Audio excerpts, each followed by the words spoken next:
আসসালামু আলাইকুম ফ্রেন্ডস ফ্যামিলিতে সবাইকে স্বাগতম। কেমন আছেন সবাই? চলে আসলাম সফির আরো একটা ভিডিও নিয়ে। এই যে আমাদের সফি সোনা, সে ঘুম থেকে উঠছে।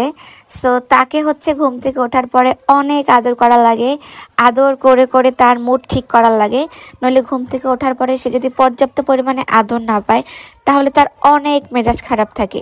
এই জন্য তাকে ঘুম থেকে ওঠার পরে অনেক আদর করে করে তাকে সেই ঘুমের রেস্ট থেকে বের করা লাগে।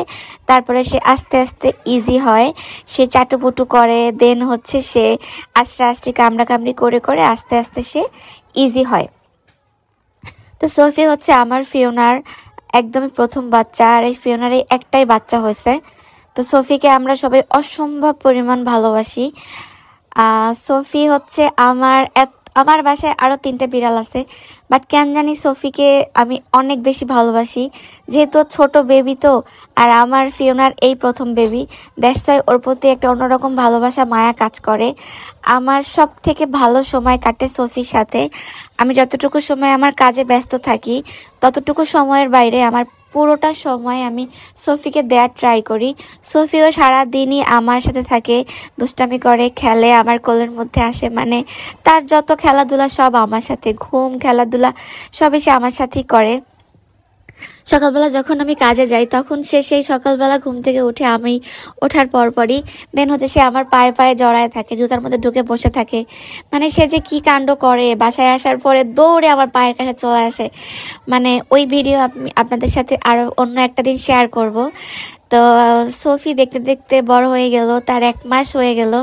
মাশাল্লাহ, এই বাচ্চাটা 7-8 দিন বয়স, যখন তার চোখও ফুটে নাই তখন থেকেই সে আমার সাথে ঘুমায়। মা আসে, মায়ের একটু দুধ খায়, দেন আবার সে আমার কাছেই ঘুমায় থাকে। তো মাশাল্লাহ, আমার সোফিটা এখন অনেক দুষ্ট হয়ে গেছে। গুটি গুটি পায়ে সারা ঘর সে খেলে আনন্দ করে বেড়ায়, অনেক দুষ্টমি করে। আমার আমার মানে কি বলবো, সোফি আমার খুবই একটা ভালো লাগার, মানে খুবই খুবই ভালো সময় আমার ওর সাথে কাটে।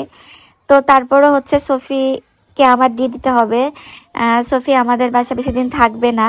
তো যেহেতু কালকে থেকে সোফির 1 মাস, কালকে 1 মাস হয়ে যাবে। তো আমরা সবাই জানি মা বিড়াল 4 সপ্তাহ পরে আর তার দুধ ওইভাবে আর আগের মতো খুব বেশি দিতে পারে না, আস্তে আস্তে তার দুধ কমে যায়। সো একটা বাচ্চাও তখন পেট ভরে না, পুষ্টিহীনতায় ভোগে। সো 1 মাস পরেই একটা বাচ্চাকে বাইরের খাবার খাওয়ানো উচিত। সো আগামীকালকে থেকে আমি সোফিকে বাইরের খাবার শুরু করব ইনশাল্লাহ। ইভেন সোফিকে আগামীকালকে থেকে আমি পটি ট্রেনও করাবো, কারণ যে বাইরের খাবার খাবে সো তাকে তো লিটার ট্রেন করাইতে হবে পটি করার জন্য। আর যেহেতু সে বেশি দিন থাকতেছে না, চলে যাবে,